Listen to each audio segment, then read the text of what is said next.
So being in the business, basically, like I said, my whole life, this is the first time I got the opportunity to build from scratch. I've remodeled a bunch, but then you're kind of stuck with what's there. And so what I really wanted to do was, one was to get it to net zero ready at least. So in building it with my wife, I told her I wanted it to be net zero, clean indoor air. But indoor air was the most important. So I'm going to install a IQ air filtration system. So it's pretty much the best filtration you can get. So that's the main thing for me. I have my wife has asthma. One of my sons has asthma. So it's pretty key when we have fires like we actually currently have. People think that buildings need to breathe, and it's not true. People need to breathe, and we should be breathing clean air. If your building is breathing, it's actually leaking, and that's not controlled. That means you're breathing air through your building, and if you've ever been under a house or in an attic, that's not the air you want to breathe, and so that's the main focus. Get it really, really tight. Hi, welcome to my house. This is my personal residence, or will be. We have an office right off the entry, so that way have people come by for business, they don't have to go through the house. Design some windows along the hallway, kind of get some daylighting in. The plan would be to also have a tiled floor from the entry through the mudroom up to the kitchen, so that way you keep dirt and dust kind of better controlled. As you walk through into the kitchen area, the island would sit under here with some ventilation in the ceiling, and taking advantage of the view, which on this lot faces east, which is great for not having the energy penalty that you would if it was facing west. So west, we have mountain views, but summertime, you pay the energy penalty for all that extra heat gain. And as I mentioned before, the black windows was a design feature that we wanted. Just kind of point out that design aesthetics are also important as well as performance. And another design feature is covering some outdoor space. Our shoulder seasons, you never know what kind of weather you're going to get. So to have some area that's protected and then have a little bit of outdoor space that's not covered as well, kind of that way you have an option. And since we're outside, I want to point out something that we do differently is we add some insulation on the outside, and this is kind of part of the process. Is you have your normal house wrap, and what I choose to do is this metal flashing, all it does is just hide the extra buildup that we're going to do. So we're going to end up with a total of 2 inches of, this is GPS, graphite embedded, it's EPS with graphite. So the metal hides the buildup that we're going to have. And then on top of the foam, I do 2 layers because foam shrinks. You want to do your 2 layers and offset your seams, so that way you don't have seams kind of exposed to the weather. But then on top of that, you do some furring strips, and the benefit of the furring strips is they act as a rain screen. And so now you have your siding is back vented, and that makes your siding last a lot longer. The paint on your siding lasts a lot longer, and you have the that ventilation layer helps your wall dry out from the inside. So if you ever heard the phrase, a building needs to breathe, that's not true. A building needs to dry to be able to dry out. And so as we build the buildings tight and insulate really well, you want the building to be able to dry out. And so one of the things that helps with that is having this vented layer on the outside, along with mechanical ventilation inside as well. But the reason you want to do the foam or the insulation on the outside is it warms the sheathing, and in our cold climate, the sheathing is your cold surface, and you could have potential condensation on the inside of your wall, and that is not good for your walls. So this keeps that sheathing warm, and then the other thing it does is eliminates any thermal bridging. So thermal bridging is heat transferring through your framing, and so in the winter or the shoulder seasons, if you drive around, you'll see frost kind of melted along on the roofs, kind of that follows the trusses or the walls, and so this eliminates that. So we do this on the walls as well as the roof. You can kind of see up there on the roof we have 4 inches of insulation, and on the walls we have 2 inches. And so at this stage, the wall is ready to receive whatever cladding of choice. And then you're kind of back to your normal building practice. So bedroom.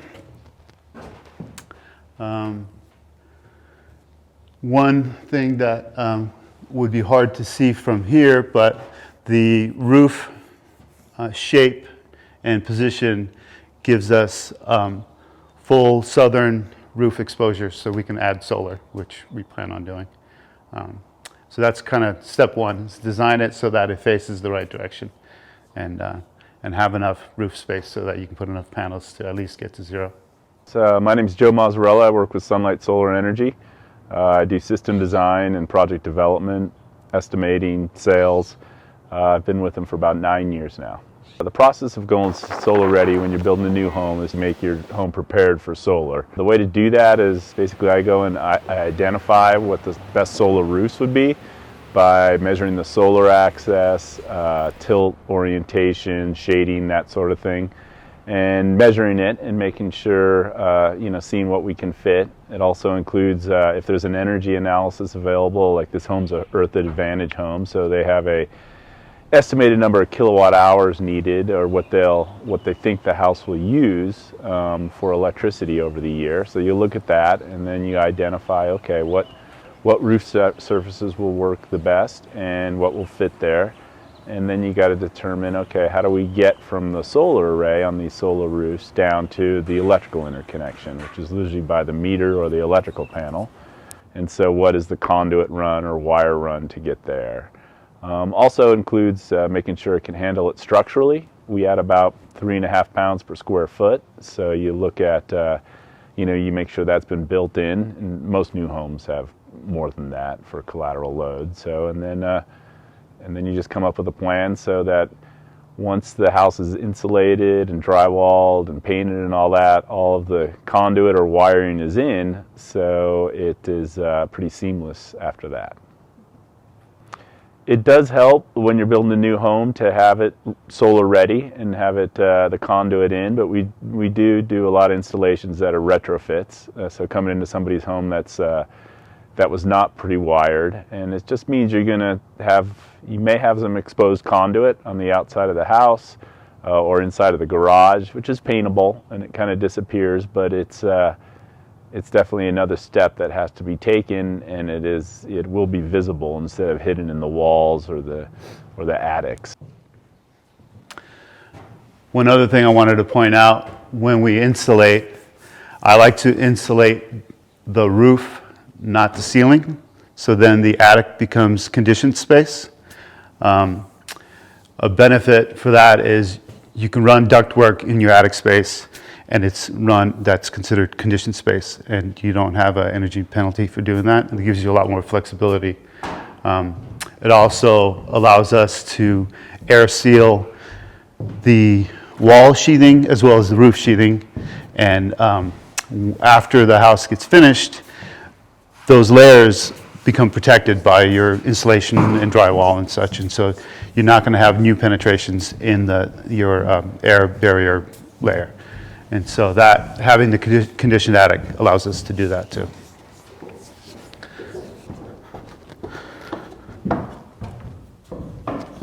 This space 3 bedrooms down here and what we call rumpus room. We have 2 boys, and those would be their rooms, a bathroom to share, and a guest room. And then there's a mechanical room behind us that we'll go into. But I do want to point out that one of the reasons that the ceiling's so tall is we wanted to give the boys some loft space in their bedrooms. And then they both have a loft, and then we can put a door in between the 2 lofts so they can hang out together. And then that allows us to do that. And then the tall ceiling also, it was important for me to have the top floor be street level. This lot being on a hill would potentially make the whole house need to be on a whole house septic or a sewer pump. And I don't want the sewer to rely on a mechanical system. So that way the top floor is on gravity, and then the lower floors are on a pump. But that way it's not the whole house. So that's pretty important. So in here, we'll have a Sandin water heater, which is it's a heat pump water heater, but it uses CO2 as the refrigerant instead of other kind of bad refrigerant.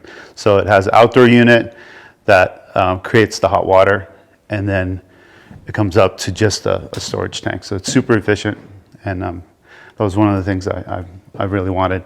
So then the other thing is we're going to have an air handler that's a mini split system. Mitsubishi makes a air handler we're going to use for the main upper house, and then the bedrooms will have wall units that you might be familiar with, but it all runs on the same outdoor unit, same heat pump technology. So that's going to be really efficient. That'll live here, and then we'll have a whole house ERV that will be ducted separately from the air handler. And that way we can control our fresh air, and as we've had the last couple of days, a lot of forest fires, the ERV will be able to put a really good filter on it, and that way we don't have to deal with smoke inside the house. Yeah. So the plan would be to have both the ADU and the main house be net zero. Just a green building or a healthy building, a high performance building, it does not have to look like an EarthShip.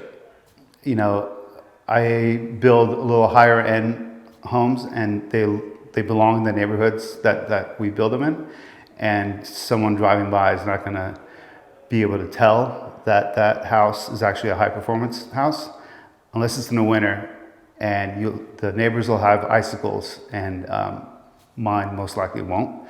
Other than that, aesthetic wise, they look like normal, beautiful homes. And I think that's an important thing for people to realize. Like a green home is not necessarily an EarthShip. Unless that's what you want, we could do that too.